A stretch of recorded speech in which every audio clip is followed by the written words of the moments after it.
Classes STM के आज के इस एपिसोड में एक बार फिर से आप सभी का हार्दिक स्वागत है।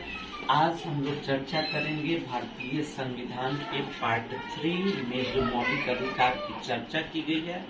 इससे संबंधित प्रश्न प्रायः पूछे ही जाते हैं किसी न किसी रूप में।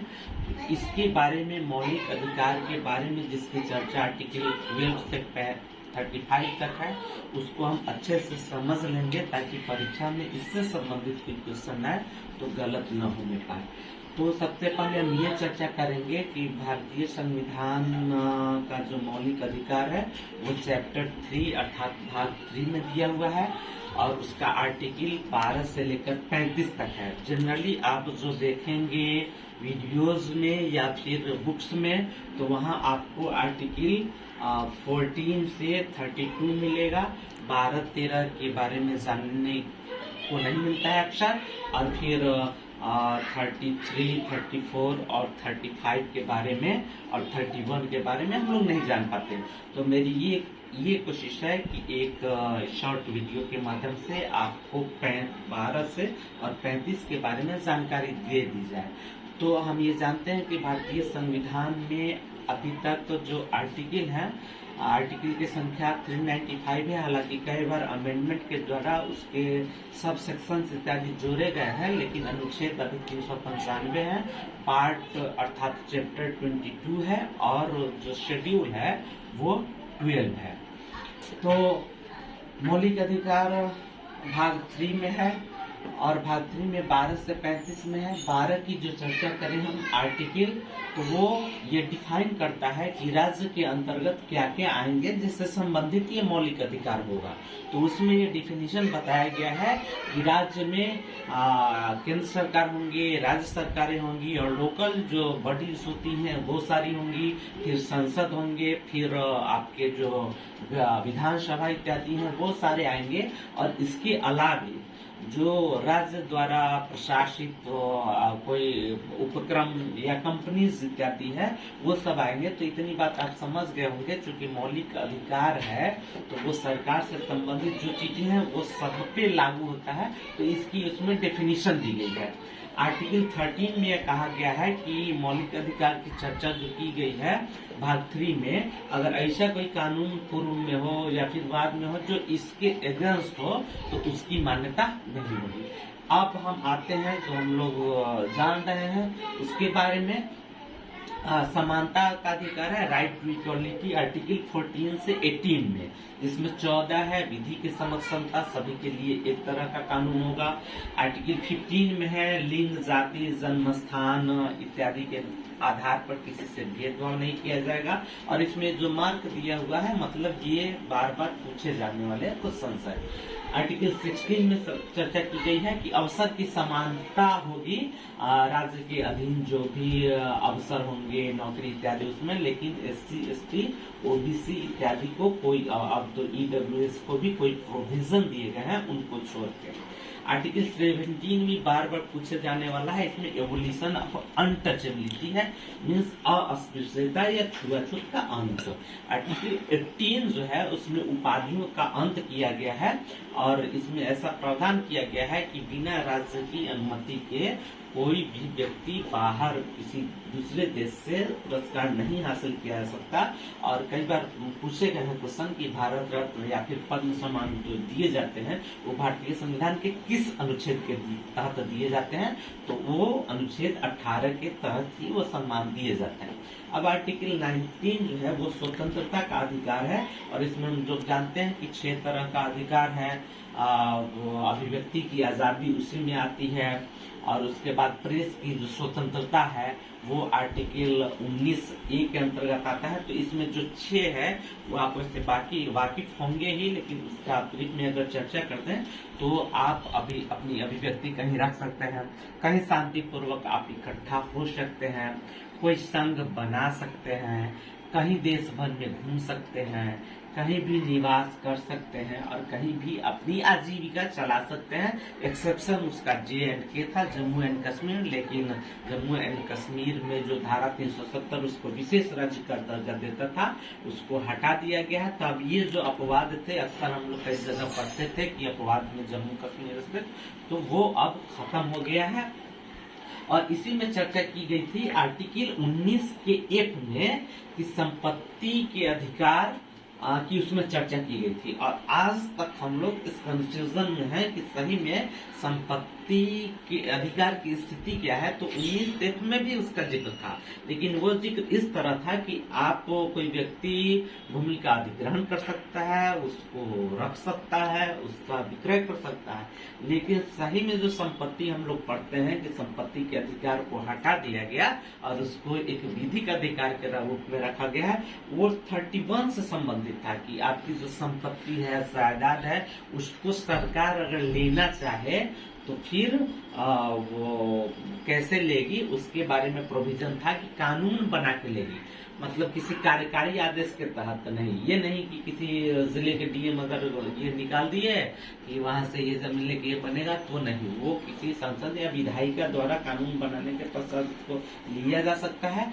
और जो आर्टिकल 31 है वो काफी डायनेमिक रहा है, कितनी बार इसमें संशोधन हुआ है, कई सारी पेचीदगियां इसमें अक्सर देखी जाती है। तो मेरा मकसद है कि इसके प्रति आप थोड़ा सा और क्लियर हो लें। और उसी तरह आप देखेंगे आर्टिकल 21 जो प्राण एवं दैहिक स्वतंत्रता का अधिकार है, वो भी थोड़ा सा पेचीदगी भरा है और काफी डायनेमिक ये है। अब आर्टिकल 19 से 22 हम लोग जान रहे हैं स्वतंत्रता का अधिकार है इसमें। तो उसमें आर्टिकल 19 में जो स्वतंत्रता का अधिकार है, उसमें 19 में 6 तरह का दिया गया है। और वही 19(1) जो था संपत्ति का अधिकार, उसको हटा दिया गया है। और आर्टिकल 20 जो है अपराध के संबंध में दोषसिद्धि है। इसका मतलब ये है कि किसी आदमी को यदि उसको गिरफ्तार किया जाता है किसी अपराध में, तो उसको ये बात होगी उसके साथ कि उसको उस समय जो कानून है उसी के तहत सजा दी जाएगी, पहले या बाद के कानून के तहत नहीं। और यदि उसका जो अपराध है, इस एक अपराध के लिए सिर्फ एक बार ही उसको सजा दी जाएगी, बार बार उसको सजा नहीं दी जाएगी। और किसी भी व्यक्ति को स्वयं के खिलाफ गवाही देने के लिए बाध्य नहीं किया जाएगा। अब हम चलते हैं आर्टिकल 21 में, जिसको हम ये चर्चा कर रहे हैं कि ये काफी डायनेमिक है और बार बार इसमें संशोधन होते रहते हैं। सुप्रीम कोर्ट के फैसला भी आते रहते हैं। सुप्रीम कोर्ट का हाल ही में एक फैसला आया है कि हमारा जो ये अधिकार है प्राण एवं दैहिक स्वतंत्रता का, तो इसका ये नहीं मतलब है कि सिर्फ आदमी सांस ले रहा है और जिंदा है तो उसकी स्वतंत्रता हो गई। इसमें ये भी है कि उसको शुद्ध हवा मिले, प्राकृतिक रूप से उसको संरक्षण मिले। और इसलिए देखे होइएगा कि द ग्रेट इंडियन बस्टर्ड जो है, और वो राजस्थान का राजकीय पक्षी भी है, तो वहाँ 99,000 किलोमीटर में ओवरहेड वायर लगाए जा रहे थे, न्यूक्लियर एनर्जी इत्यादि से संबंधित या फिर नवीकरणीय ऊर्जा से संबंधित। तो वहाँ सुप्रीम कोर्ट का स्टे आ गया कि उससे द ग्रेट इंडियन बस्टर्ड जो डेंजर्ड जोन में है उसको नुकसान होगा और ये प्राकृतिक जो जैव विविधता है उसको नुकसान पहुंचेगा। तो इस तरह ये भी लिंक हो गया प्राण एवं दैहिक स्वतंत्रता अर्थात liberty to life and personal liberty के अगेंस्ट है। तो ये उसमें आगे, और इसी में आप देखे होंगे कि निजता का अधिकार इसी के अंतर्गत आ जाता है, स्वास्थ्य का अधिकार इसी के अंतर्गत आता है। तो ये काफी इलेबोरेटेड है, इसका बहुत व्यापक क्षेत्र है और ये काफी डायनेमिक इसलिए कि इससे संबंधित बार बार सुप्रीम कोर्ट से जजमेंट आते रहते हैं। तो हमको इसके प्रति थोड़ा सा अपडेट रहना ज्यादा बेहतर होगा। और उसके बाद आर्टिकल 22 में जो है उसमें गिरफ्तारी के संबंध में ये प्रोविजन किया गया है कि किसी भी व्यक्ति को यदि गिरफ्तार किया जा रहा है तो ये बताया जाना होगा कि उसको गिरफ्तार करने का क्या कारण है। उसके कारण बताए जाने होंगे गिरफ्तारी के, कि उसको किस कारण से गिरफ्तार किया जा रहा है। उसको ये फिर बताना होगा कि 24 घंटा के अंदर जो है आने जाने का टाइम उसमें छोड़ के उसको किसी सक्षम प्राधिकार के समक्ष पेश किया जाना होगा। और उसको अपने पसंद का वकील रखने का अधिकार होगा। तो ये आर्टिकल 22 हो गया। लेकिन इसमें कुछ निवारक निरोध भी है, मतलब प्रिवेंटिव डिटेंशन है। और वो जो है प्रिवेंटिव डिटेंशन, उसमें ये किया गया है कि आपको किसी बने हुए कानून के तहत अगर सरकार शासन पुलिस है तो गिरफ्तार कर सकती है, जब आपसे ये उम्मीद हो कि आप के द्वारा किसी तरह की अशांति फैलने की संभावना है। ये 21 से रिलेटेड चर्चा हम कर रहे हैं। और इसी में Misa, maintenance of internal security act, या फिर टाटा, या फिर 2001 में वाजपेयी सरकार के समय फोटो एक्ट आया था, तो वो सब संबंधित है इससे। प्रिवेंटिव डिटेंशन जो सरकार कानून बना के, विधायिका कानून बना के उसको आपको डिटेन कर सकती है, प्रिवेंटिव डिटेंशन। उसके बाद आर्टिकल 23, 24 जो है हम जान रहे हैं कि ये शोषण के विरुद्ध अधिकार है। आर्टिकल 23 में चर्चा की गई है कि किसी भी व्यक्ति से बलात्कार नहीं कराया जा सकता है, उसको आप कैद करके नहीं रख सकते हैं, दास्ता के मतलब कैद करके काम नहीं करा सकते हैं, काम से रिलेटेड है ही अवैध रूप से, और उसको गुलामी के तहत आप नहीं रख सकते। तो आर्टिकल 14 कई बार एग्जाम में पूछे गए हैं, इसलिए पूछे जाते हैं। इसमें ये चर्चा की गई है कि 14 वर्ष से कम उम्र के जो बच्चे हैं उनको किसी जोखिम भरे काम में नहीं लगाया जाएगा। वैसा काम जो उनके स्वास्थ्य के काफी विपरीत हो और उसमें जोखिम हो, उसमें नहीं लगाया जाएगा। अब 25 से 28 के बीच में हम जान रहे हैं कि इसमें धार्मिक स्वतंत्रता की चर्चा की गई है। चूंकि फाइट बोर्ड छोटा है, इसमें बहुत सारी बातें रखनी है और कम टाइम का बनाना है, इसलिए आप इतना तो पहले से कुछ जान रहे होंगे, तो ये आप समझ लेंगे। ये मेरा आग्रह है कि थोड़ा सा आपको इसका साइज फॉन्ट छोटा हो सकता है। आर्टिकल 25 में चर्चा की गई है कि कोई भी व्यक्ति निर्बाध रूप से अपना धर्म मान सकता है, तो इसमें धर्म को मानने और उसके लिए काम करने की आजादी है। आर्टिकल 26 में धार्मिक संस्थाओं का कोई भी व्यक्ति क्या कर सकता है, संचालन कर सकता है। आर्टिकल 27 में है कि धार्मिक जो कार्य से संबंधित कोई व्यक्ति उसमें अपना वेल्थ इन्वेस्ट करता है तो उस पर सरकार टैक्स नहीं लगाएगी। और 28 में है कि राज्य विधि से पोषित कोई भी शिक्षण संस्थान, एजुकेशनल इंस्टीट्यूट होंगे तो सरकार दाखिला या फिर उसमें किसी भी तरह का भेदभाव नहीं करेगी। ऐसा नहीं होगा कि उसमें कोई धार्मिक अनुष्ठान हो उसको सुनने के लिए सभी को बाध्य किया जाए या फिर धर्मोपदेश वगैरह से मनाही की गई है। अब आर्टिकल 29 और 23 में संस्कृति एवं शिक्षा संबंधी अधिकार की चर्चा की गई है और उसमें ये कहा गया है कि कोई भी अल्पसंख्यक वर्ग अपने संस्कृति या जो उसका लिपि है, उसकी भाषा है, उसका संरक्षण कर सकता है। लेकिन संविधान में इस बात की कतई चर्चा नहीं की गई है कि वो अल्पसंख्यक वर्ग कौन है। क्योंकि हो सकता है डिफरेंट स्टेट में कोई माइनॉरिटी में हो, कोई मेजोरिटी में हो, लेकिन एक अल्पसंख्यक आयोग बना, उसका 92 का रिकमेंडेशन है, उसमें 6 जो धर्म से संबंधित है भारत में उनको अल्पसंख्यक माना जाता है। इसको हमने कोशिश की है कि एक टर्म या फॉर्मूला के तौर पर आप याद रखें। एमएसपी जो सरकार के द्वारा जारी किया जाता है, मिनिमम सपोर्ट प्राइस, और उसके आधार पर हम इसको बनाने की कोशिश किए हैं एमएसपी 20 का। अब एमएसपी से संबंधित है कि M for Muslim, S for Sikh, P for Parsi, B for बौद्ध, आई ईसाई देने की कोशिश की है और जे जैन। तो ये 6 जो है ये माइनॉरिटी में माने गए हैं इंडिया में। एमएसपी किसका?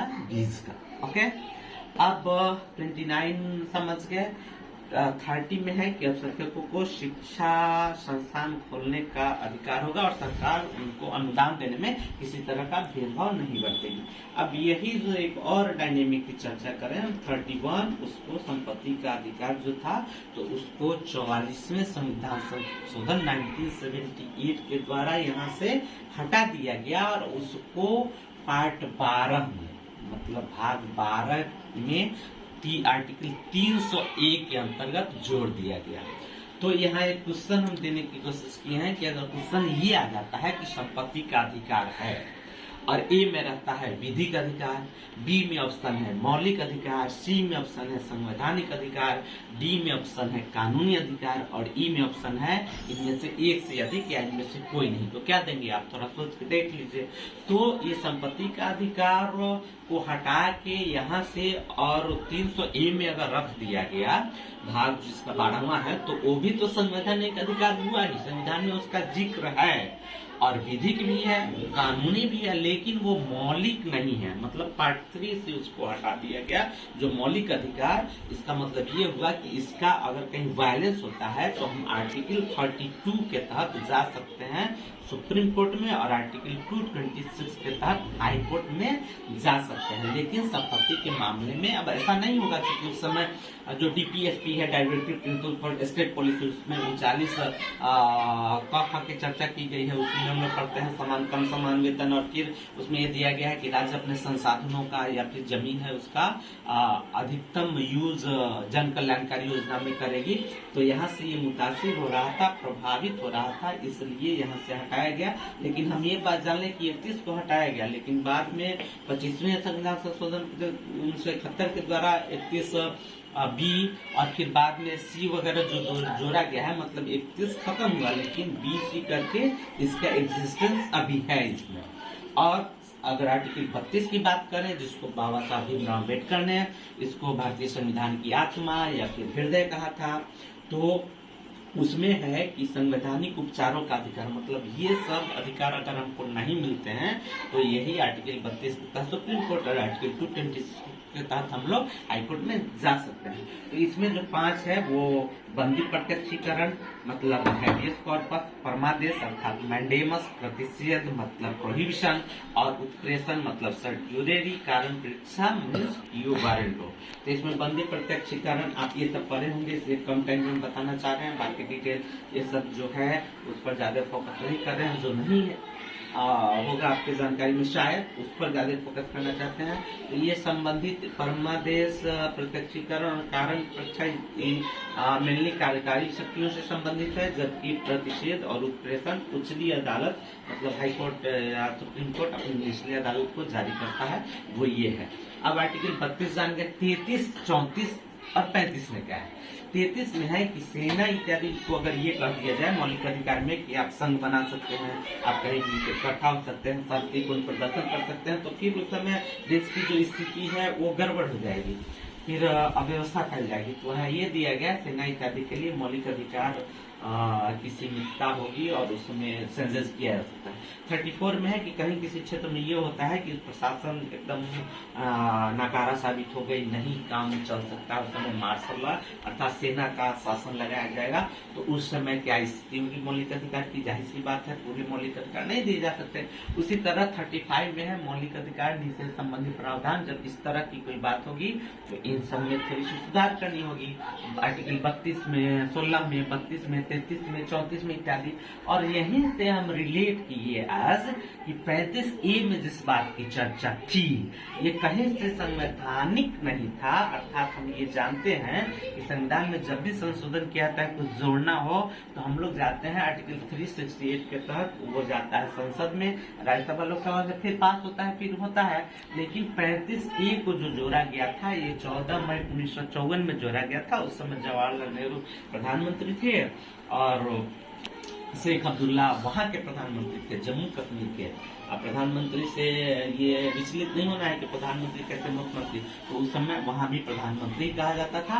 तो उन प्रेसिडेंशियल एक ऑर्डिनेंस के द्वारा मात्र इसको जोड़ा गया था 35 से। और ये क्या था कि स्थायी नागरिकता के संबंध में उसमें संशोधन था। मतलब आप वहाँ अगर जा रहे हैं तो वहाँ आप लोकसभा के लिए तो इलेक्शन कर सकते हैं, लेकिन लोकल बॉडी जो वहाँ की राज्य विधानसभा के लिए आप इलेक्शन नहीं मतलब वोट नहीं दे सकते। उसके बाद आप जमीन जायदाद वहाँ जाके नहीं खरीद सकते हैं।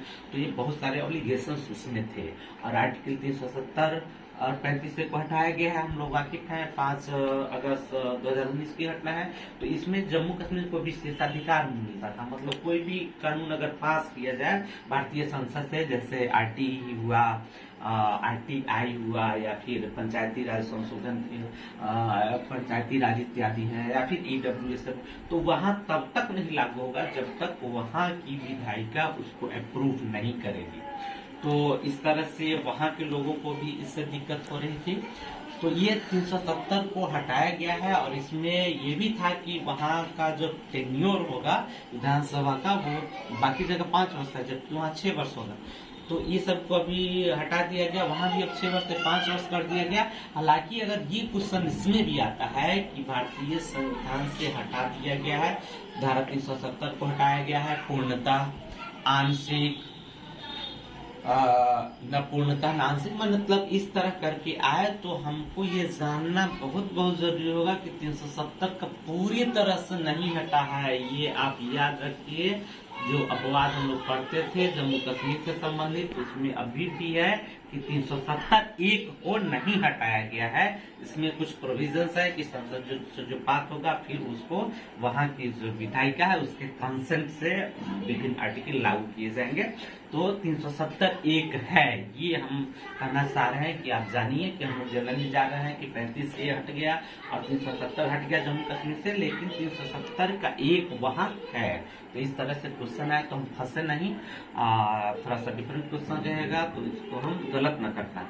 उसके बाद जम्मू कश्मीर से संबंधित जो पूछा जाता है कि कब जम्मू कश्मीर को भारत में विलय किया गया, उसका भारत संघ में जोड़ा गया, तो इसका डेट सहित हम याद रखेंगे कि राजा हरि सिंह जो वहाँ के थे शासक या राजा, उन्होंने इंस्ट्रूमेंट ऑफ एक्सेशन पर दस्तखत किया और तब 27 अक्टूबर 1947 को भारत का हिस्सा बना था। और जम्मू कश्मीर का आपको पता है कि अलग कॉन्स्टिट्यूशन बना और वही काम कर रहा था। वो 26 जनवरी 1957 को वहाँ का झंडा अलग हुआ करता था, और इस तरह की कई सारी विभिन्नताएं थी बाकी देश राज्यों और जम्मू कश्मीर में, लेकिन अब वैसी स्थिति नहीं है। और जो भी भूमि सुधार से संबंधित तथ्य आते हैं, जैसे पहला संविधान संशोधन भारतीय संविधान में हुआ था, वो हुआ था 1951 में, भूमि से ही संबंधित है।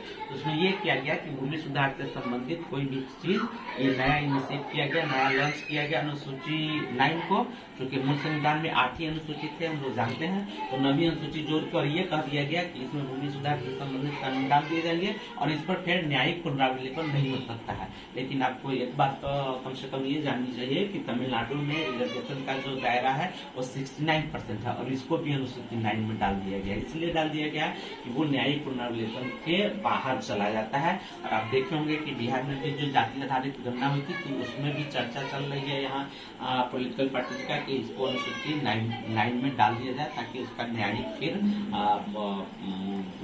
पुनरीक्षण नहीं हो। तो ये समझे। और आपात उपबंध हम समझते हैं कि किसी भी स्टेट में यदि वो खराब स्थिति हो जाए तो वहाँ 356 का यूज किया जाता है। जब वहाँ शासन इत्यादि खराब हो जाए 352 क्या है, तो ये राष्ट्रीय आपातकाल है। इसका 3 बार मात्र अभी तक यूज हुआ है। एक बार 1962 भारत चाइना युद्ध के समय, जो शायद 26 अक्टूबर 1962 से लेके और 10 जनवरी तक चला था, और उसके बाद यूज हुआ है 1971 के भारत पाक युद्ध में, और फिर एक बार 1975 में जो आपातकाल के दौरान लगाया गया था। 360 वित्तीय अधिकार से संबंधित है, और 44वें संविधान संशोधन 1978 के द्वारा संपत्ति के अधिकार को मौलिक अधिकार से हटा के संवैधानिक या कानूनी अधिकार रखा गया। गोलकनाथ का केस आता है जिसमें सुप्रीम कोर्ट ने ये कहा था कि मौलिक अधिकार में संशोधन किए जा सकते हैं। ये बार बार पूछे जाते हैं, इसलिए हम उनकी कुछ चर्चा करना चाहें। केशवानंद भारती बनाम केरल, और ये गोलकनाथ बनाम पंजाब सरकार। तो केशवानंद भारती बनाम केरल राज्य का जो सुप्रीम कोर्ट का फैसला आया था, वो कहा था, उसमें कहा गया था सुप्रीम कोर्ट के द्वारा कि संसद इसमें भी चेंज कर सकती है, मौलिक अधिकार में भी, लेकिन उसके बेसिक स्ट्रक्चर को अक्षुण्ण रखते हुए। और 42वां संविधान संशोधन है जिसमें मौलिक कर्तव्य जोड़े गए, रूस से लिया गया है। मौलिक अधिकार जो लिए गए हैं वो लिए गए हैं अमेरिका से। और पूछा जाता है कि डीपीएसपी अर्थात directive principle for state policy, राज्य की नीति नियंत्रक, तो वो आयरलैंड से लिए गए हैं। और मौलिक कर्तव्यों की संख्या 11 है। बहुत बहुत धन्यवाद आपका। सब्सक्राइब कीजिए, शेयर कीजिए, लाइक कीजिए ताकि हम और अच्छे तरह से आपको धन्यवाद।